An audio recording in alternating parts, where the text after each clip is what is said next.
안녕하세요. 귀신 이야기하는 여자입니다. 오늘 제가 할 이야기는요, 제가 생각하는 신병과 귀신 들림, 그러니까 빙의에 관련된 이야기입니다. 먼저 이야기를 시작하기 전에 꼭 아셔야 하는 게, 저는 절대 신내림을 받은 무속인이 아니기 때문에 신과 관련된 어떠한 전문적인 지식을 갖고 있는 것은 아니에요. 그냥 지금껏 제가 이런 인생을 살아오면서 어쩔 수 없이 배운 이야기들, 그리고 제가 직접 겪은 이야기나 가까운 주변 분들이 본 것이나 들은 이야기에 제가 생각하는 관점들을 덧붙여서 영상을 찍고 있습니다. 귀신을 믿으라 하는 의도가 있는 채널은 더더욱 아닙니다. 그러니 귀신을 너무 맹신하거나 무조건적인 비난은 하지 않으셨으면 좋겠습니다. 먼저 저는 제일 가까운 사람이 신병에 걸려서 오래 고생한 사람이 있는데요. 제가 영상에서 종종 이야기를 해드렸었는데 그 사람은 바로 다름 아닌 저희 엄마입니다. 저희 어머니는 어렸을 때부터 아무 이유 없이 걸을 수가 없었대요. 소아마비처럼 말이죠. 누워있게 된 지가 몇 년이 되니까 외할머니는 전국 팔도를 모든 병원을 찾아다녔는데도 어떤 이유도 찾을 수가 없었다고 해요. 분명 근육이나 뼈에도 이상이 없는데 걷지를 못하니까 그냥 방에만 계속 누워있었다고 하네요. 어머니는 거의 9년 동안이나 제대로 걷지를 못했다고 하셨어요. 그런데 여기서부터는 정말 기적 같은 이야기가 시작되죠. 혹시 여러분들은 탁발 스님이라고 들어보셨나요? 탁발 스님이라고 하시는 시주, 그 공양을 받으러 돌아다니시는 스님들을 뜻합니다. 요즘도 종종 보이긴 하지만요. 저도 이제는 잘 아는 거지만 스님들은 그렇게 다니면서 시주를 받으시는 것이 하나의 고행이고 또 수행하는 방법 중에 하나라고 해요. 그러니까 절도 돈도 많이 벌면서 왜 그렇게 다니는 거야? 하면서 너무 노여워하지 않으셨으면 하네요. 아무튼 다시 이야기로 돌아가서 정말 신기한 게 무슨 옛날 이야기처럼 어느 날 탁발 스님이 집 앞에 오셔서 지금 이 집안에 마가 끼어 있는데 들어가서 좀 봐도 되겠냐고 그렇게 말씀을 하셨대요. 사실 제가 귀신을 보고 힘들어하고 고생을 한창 했을 때도 매번 절에 가고 그렇게 자연스럽게 불교에 대해 알게 된 것처럼 불교를 믿으시던 그 외할머니는 이게 무슨 일인가 싶어서 스님을 방 안으로 모셨어요. 스님이 집을 이렇게 휘휘 둘러보시고는 연부를 외시더래요. 누워있는 저희 어머니께 연부를 외시면서 침을 놔주셨대요. 꽤 오랜 시간을요. 그리고는 스님이 자 이제 일어나서 한번 걸어봐라 했답니다. 근데요 정말 진짜로요 9년 동안 누워 있었고 병원에 가서도 영문을 모르겠다고 하던 그 어머니가 바로 자리에서 일어나셔서 방 한 바퀴를 이렇게 휘휘 걷더니 다시 쓰러지듯 자리에 누웠대요. 정말 신기하지 않아요? 참, 저도 제가 제 어머니가 유튜브랑도 관계가 없던 예전에 해주신 이야기가 아니었으면 진짜 주작이라고 했을지도 모르겠어요. 저희 할머니도 그러니까 깜짝 놀라서 있는데 스님이 하시는 말씀이 이게 다른 게 아니고 신병이 온 거다. 이 또 한 번 해가지고는 안 될 거고 계속 꾸준히 치료를 해야 한다. 이렇게 말씀을 하셨대요. 제 외할머니가 사실 우리 집안에 무당사주가 내려온다 이렇게 말씀을 하시고는 한숨을 이렇게 후 쉬면서 그럼 이제 어떻게 해야 되냐 우리 애가 신내림을 받아야 됩니까 이렇게 말씀을 하시니까 이 스님이 아닙니다 신병 온 사람들 다 무당 돼버리면 그거 그래갖고 되겠습니까 이렇게 말씀을 하시더래요. 그때부터 그 스님께서 거의 일주일에 한 번은 오셔서 이렇게 침을 놔주시고 치료를 해주셨어요. 저희 어머니는 지금은 완벽하게 정상이시고 잘 먹고 잘 돌아다니시고 너무 잘 돌아다녀서 문제일 정도로 아주 팔팔합니다. 이렇게 기적을 직접 눈으로 겪게 되니까 당시 어머니는 불경 공부를 정말 열심히 하셨고 심지어 비구니가 되려고 생각까지 하셨대요. 이건 좀 웃기죠. 지금 자식이 4명이나 있는데 말이에요.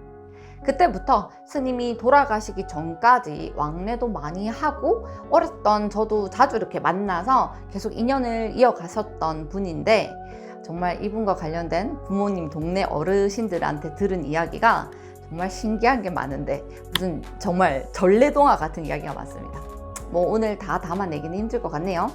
혹시 그런 요청이 있다면 다시 부모님들 인터뷰를 좀 따서 따로 한번 담아볼게요. 그분께서는 한 곳에 가만히 계시는 것을 싫어하셔서 전국 팔도를 다니시면서 좋은 일도 정말 많이 하셨다고 하세요. 여러분, 그 양산 통도사는 들어보셨죠? 불국사만큼이나 사실 유명한 절인데, 이 스님께서 주지 스님으로 계셨던 양산 신흥사는 그 통도사의 모태가 되는 절이라고 합니다. 이 스님 이야기를 조금 더 하자면, 그분이 정말 대단하신 게 돌아가실 때도 좌선하신 채로 돌아가셨대요. 불교에서는 열반에 들었다고도 하는데, 그게 그러니까 죽음이 다가올 때 앉아서 절을 하면서 그 절하던 그 모습 그대로 앉아서 돌아가셨다는 거죠. 사람이 생명이 닿을 때는 당연히 몸에 있는 근육이 다 이렇게 위안이 되고 풀리니까 땅에 쓰러지는 게 정상이잖아요. 근데 이건 정말 대단한 겁니다. 다들 이분 공력이 보통이 아니라고, 대단하신 분이라고 저도 어렸을 때부터 정말 아주 많이 들어왔었어요. 이 스님 다음에 그 자리를 이어받으신 그 다음 스님이 말씀하시기를, 생전에 세상을 떠돌며 다니던 그 스님께서는 한 곳에 계시는 걸 너무너무 싫어하셨기 때문에 돌아가시기 전에 내가 죽어도 절 안에는 두지 말아라, 이렇게 말씀을 하셨다는 거예요.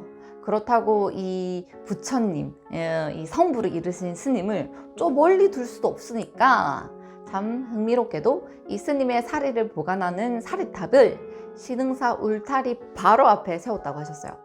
거기서 안팎을 이렇게 두루두루 다니시라고 그렇게 바깥쪽에 두셨다고 하더라고요.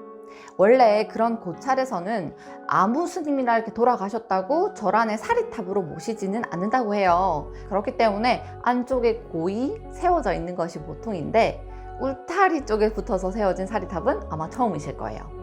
저도 몇 번 가봤는데, 전부터 인연을 이렇게 오래 이어오고 아시던 분의 사리가 사리탑 안에 보관되어 있다는 게 참 묘하더라고요. 사실 저희 어머니도 예전부터 제가 귀신을 보고 또 가위에 시달리고 그랬을 때도 이 말씀은 안 하셨었거든요.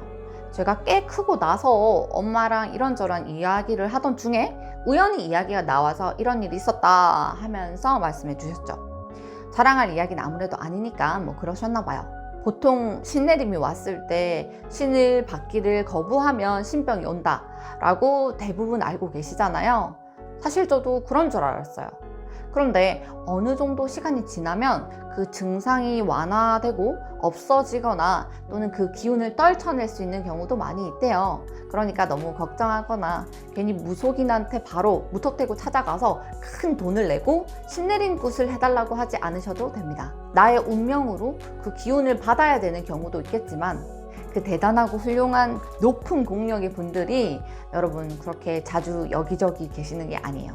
쉽게 말해서 잡기, 즉 허주라고 불리는 그런 것들이 감겨있는 경우가, 잡귀신이 붙은 경우가 사실 훨씬 더 많다는 겁니다. 예를 들어서 술 귀신이 들리면 평생 술을 안 마시던 사람이 자꾸 술을 찾기도 하고, 안 피우던 담배를 피우기도 하고요. 즉 평소 그 사람이 살아오던 대로가 아니라 갑자기 평소 하지 않는 행동을 한다거나 이상한 일을 저지르기도 하고, 길에서 자꾸 이런저런 헛소리를 하기도 합니다. 근데 이게 귀신이 하는 이야기다 보니까 맞는 경우도 있고, 남들은 알 수 없는 그런 이야기를 하니까 나 무당이 되어야 하나? 물론 이렇게 생각하실 수는 있어요. 그렇지만 평소 안 하던 짓을 한다고 전부 신이 온 것도 아닐 것이며, 또 허주가 왔다고 해서 무조건 신내림을 받을 필요도 없다는 겁니다. 심지어 동물 귀신이 허주로 오는 경우도 있으니까요. 많은 분들이 말씀하시기를 그렇게 허주들이 괴롭히는 것을 못 이기고 신내림을 받는 경우도 꽤 된다고 하시더라고요. 그 높은 곳에 있는 신령님들은 본인들 그 제자라고 하죠. 본인을 모실 사람을 그렇게 애초에 괴롭히지는 않는다고 하더라고요. 그렇지만 그 신비로움과 말할 수 없는 기적, 그 지혜, 거부할 수 없는 운명처럼 스스로 따르게 만드는 거에 가깝다고요.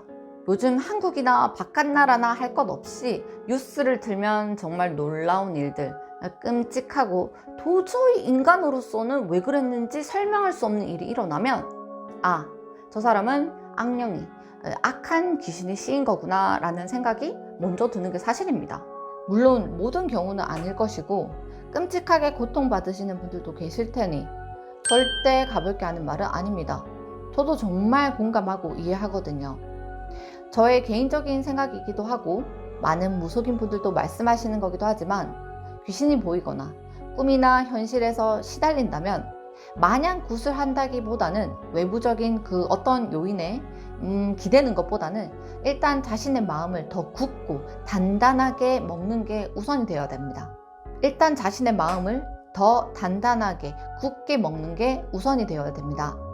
절대 나는 휘둘리지 않고 받아들이지 않겠다 라는 그러한 밝고 강한 마음을 먹어야 됩니다. 분명 무섭고 두렵기도 하고 걱정스러우실 겁니다. 저도 그랬거든요. 누구보다 잘 압니다. 또는 그러한 것에 호기심이 생기셔서 오히려 보고 싶다 하시는 분들도 있겠지만, 제 나이 10살 때부터 영가를 보고 느끼고 그들에게 시달리면서 저는 정말 마음의 힘, 정신의 힘이 얼마나 중요한지 절실하게 느껴왔기 때문에 정말 말해드릴 수 있습니다. 저도 마음이 힘들고 우울하면 그런 존재들이 더 많이 보고 또 접하고 보고 싶지 않아도 보게 되거든요. 쉽게 말해서 뭔가 마음이 약해질 때, 특히 마음이 약해질 때 더 쉽게 휘둘린다고 해야 될 것 같아요. 그래서 그럴 때는 일부러 경치 좋은 산에 간다거나 좋아하는 음식을 먹고 억지로 코미디 프로를 본다든지 마음 맞는 친구들을 만나고, 또 제가 이렇게 마음속에 있는 그런 우울, 미움, 고민 이런 같은 것들을 내려놓으려고 해요. 지금도 사실 조용한 산이나 이런 데 가서 바다를 본다든지 마음을 가다듬으면 좀 많이 나아지거든요. 그러니까 마인드 컨트롤이죠. 그 마음, 정신 한켠에 나의 믿음을 더 굳건하게 만들 수 있는 그 어떤 것들은 아무거나 상관이 없어요. 가족이 될 수도 있고 신이 될 수도 있는 거고요. 여러분, 가족들이나 친구들, 나를 사랑해주는 그런 사람들, 사랑하는 내 스스로를 위해서 억지로라도 바르고 밝은 마음가짐으로 이겨내려고 노력해보는 게 우선이 되어야 됩니다. 그것이 우선이 먼저 돼야 될 것이고, 그 경우가 넘어서 버린 더 힘든 경험을 하고 계시는 분들은 정 안 되면 그때 무속인 분들이나 테마사 분들을 찾아서 단순히 신내림 굿을 하는 것이 아니라 해결할 수 있는 방법부터 같이 의논하고 찾는 게 옳다고 생각합니다. 그러니까 여러분들도 자꾸 흉가 체험이나 안 좋은 일이 있었던 그런 으스스한 곳에는 가지 마세요. 정말 가시면 안 되는 겁니다. 그런 데는 다 허주가 많이 묻어오는 거거든요. 그런 일을 겪을 수 있는 데는 정말 다라고 하면 안 되겠지만 대부분 원인이 있어요. 험한 곳을 갔는데 내가 좀 영안이 트인 사람이다 하면 그 자리에서 보일 수도 있는 거고, 또 그런 데서 묻어올 수도 있는 거죠. 말했듯이 대부분의 경우는 일반 사람들, 즉 심신이 건강한 사람들한테는 오래 있지 못하고 그러한 존재도 얼른 없어집니다. 며칠 꿈을 꾼다거나 헛것이 보인다거나 하시면 얼른 마인드 컨트롤 아시죠? 제 영상에서도 자주 말하지만 그러한 음적 기운은 인간의 생체 에너지를 이길 수가 없어요. 그 생기 에너지를 이길 수가 없거든요. 적어도 처음은 그렇습니다. 그런데 그 기운에 자꾸 져버리면 더 일이 커지니까요. 그러니까 무서워 말고 잘 이겨내 보도록 합시다. 저도 제가 귀신에 씌여서 엄한 짓을 했어도 벌써 20년 전에 했겠죠. 마찬가지로 무당이 됐다면 서너 번은 됐을 시간인데도 지금 잘 지내고 있잖아요. 제가 겪어본 저의 빙의 이야기는 다음 편으로 바로 만나보도록 할게요.